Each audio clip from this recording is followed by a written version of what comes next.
Well, good evening, everyone. I hope you're doing well. And this is your Royal Daily News for November 16th, 2022.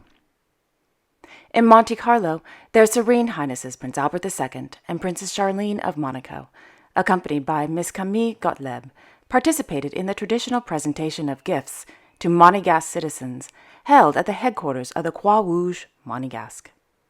This morning's presentation of gifts was held on the occasion of the upcoming Fête Nationale Monégasque 2022 on Saturday. Established in 1948 by Prince Louis II of Monaco, the Croix Rouge Monégasque was recognized in the same year by the International Committee of the Red Cross. It is one of 192 societies of the International Red Cross and Red Crescent movement and observes the 7 fundamental principles, which are humanity, impartiality, neutrality, independence, voluntary service, unity, and universality. Throughout the year, the Croix Rouge Monégasque provides social welfare assistance to Monégasque citizens. The volunteers are active in 4 retirement homes, including the Cutidine within the Principality. Moreover, the volunteers prepare parcels and small gifts for pensioners registered with the Social Welfare Office and the lists of the Croix Rouge Monégasque.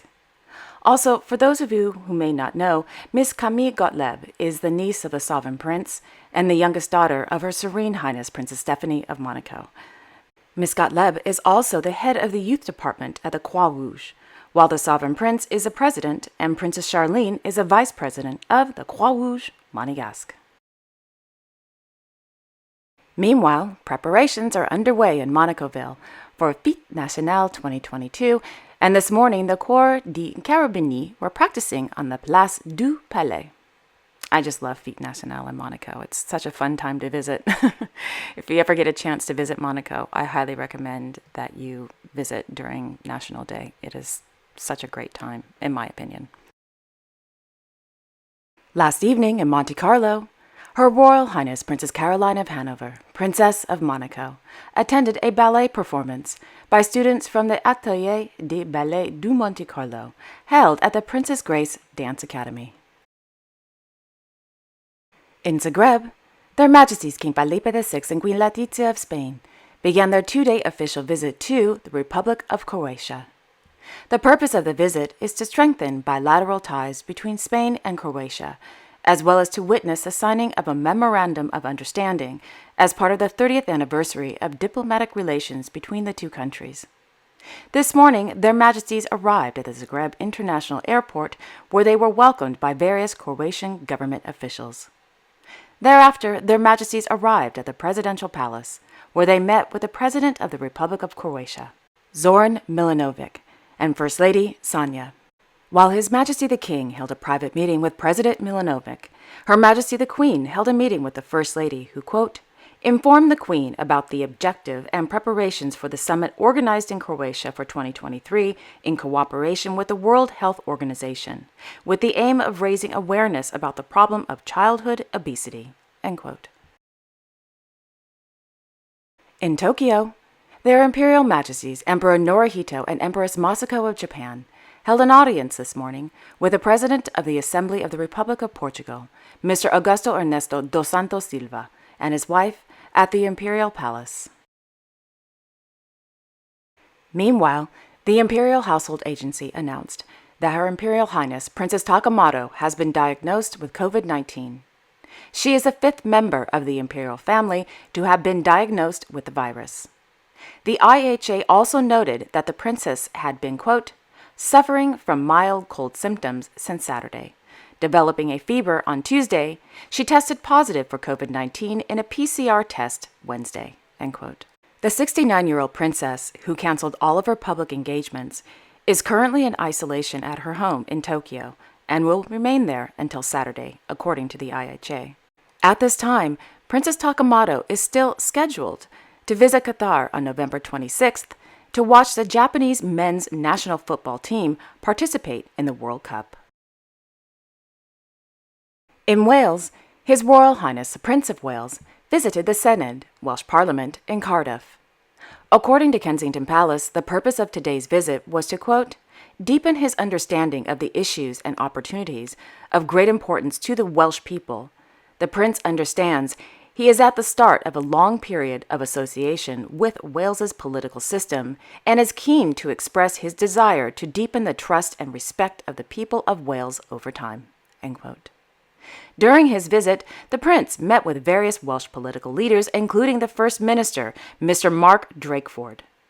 The prince was also given a brief tour of the building and debating chamber, as well as participated in a meeting with members of Welsh Youth Parliament, where he, quote, "heard about issues affecting the younger generation." End quote.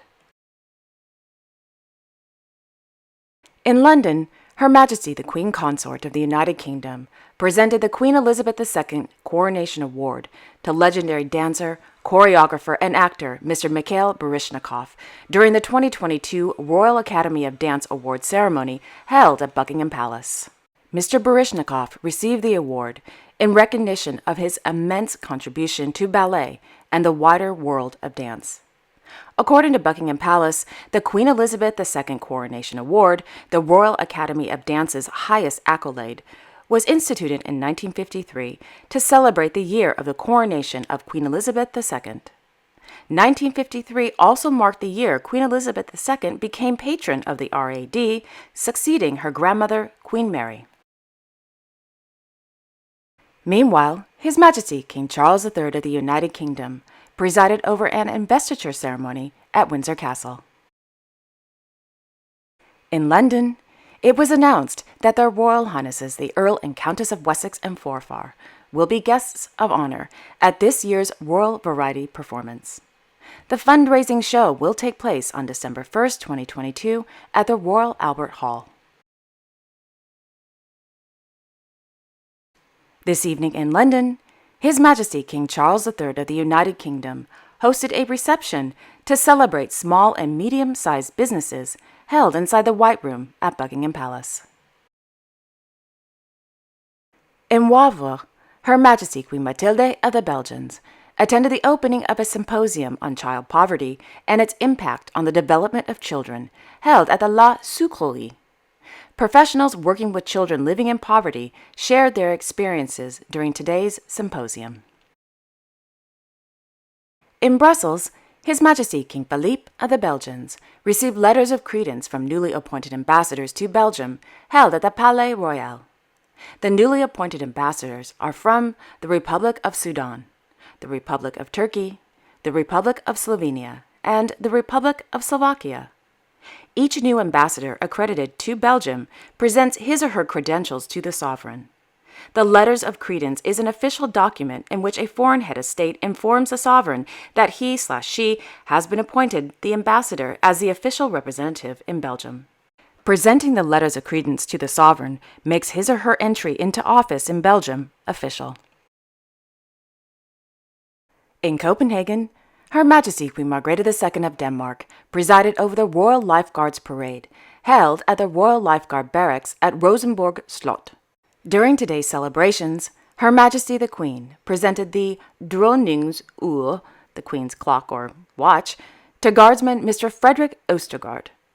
The Dronningsur is an honor bestowed on a Royal Lifeguard who is nominated by the Royal Lifeguards commanding officers and comrades for their outstanding military service, professional attitude, and camaraderie. The presentation of the Uhr, or clock or watch, was established in 1970 by King Frederick IX in connection with his birthday. After the death of the king, the name changed to the Dronningsur, Queen's clock or watch, and the tradition of the presentation has continued ever since. In the late afternoon, Her Majesty the Queen received the Danish Speaker's Honorary Award in recognition of her, quote, lifelong and desirable art of speaking, end quote, held at the Vartov in Copenhagen. After receiving the award, Her Majesty the Queen was presented with the new book entitled The Queen's Speech. The 8-chapter book is a collection of Her Majesty's speeches, which includes her traditional New Year's Eve speeches to various speeches Her Majesty has given in Denmark and abroad. In the book, experts examine the Queen's speeches from a number of professional angles to gain insight into their form, content, and function. The Queen's speech will be published on November 27, 2022. In North Copenhagen, His Royal Highness Crown Prince Frederik of Denmark visited the DTU Science Park to meet with 20 individuals participating in the Danish Tech Challenge. In Amman, His Royal Highness Crown Prince Al-Hussein bin Abdullah II of Jordan, His Royal Highness Prince Ali bin Al-Hussein of Jordan, and His Majesty King Carl Gustaf of Sweden, accompanied by a business delegation, attended the launch of the Jordanian-Swedish Trade and Investment Forum, JSTI, held at the King Hussein Business Park. The JSTI Forum was organized by Business Sweden and the Swedish Embassy in Jordan in partnership with the Crown Prince Foundation and the Jordan Strategy Forum. Today's forum saw the participation of 12 Swedish companies that specialize in the fields of energy, healthcare, chemicals, and engineering, as well as more than 400 representatives from Jordanian private sector companies, including 30 companies with joint business operations with Sweden. During today's event, the Swedish-Jordanian Business Network was launched, which includes companies from the private sectors in the two countries and aims to bolster economic cooperation in investment and entrepreneurship. In Arnhem, His Majesty King Willem-Alexander of the Netherlands visited the hydrogen cluster at the Industrial Park Kleefse Waard. The day began with a visit to the fuel cell manufacturer, Nedstack, then a quick stop at High-ET Hydrogen, a supplier of, hydrogen compressors, and the High Move Company, as well as the hydrogen pioneer, High Gear. Everything starts with HY. How clever. On Sunday evening, His Royal Highness Grand Duke Henri of Luxembourg and His Royal Highness Hereditary Grand Duke Guillaume of Luxembourg attended a concert at the Luxembourg Philharmonic in tribute to the late Grand Duke Jean and Grand Duchess Josephine-Charlotte of Luxembourg. Accompanying the Grand Duke and the Hereditary Grand Duke were His Royal Highness Prince Louis of Luxembourg and His Royal Highness Prince Guillaume of Luxembourg, who is the younger brother of Grand Duke Henri.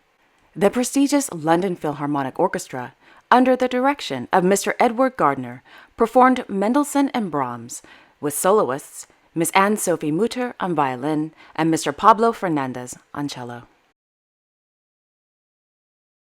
And finally, on this day in royal history, in 1836, David Laʻamea Kamananakapu Mahinulani Kalākaua was born just outside of Honolulu, Oʻahu. Not Oahu, Oʻahu.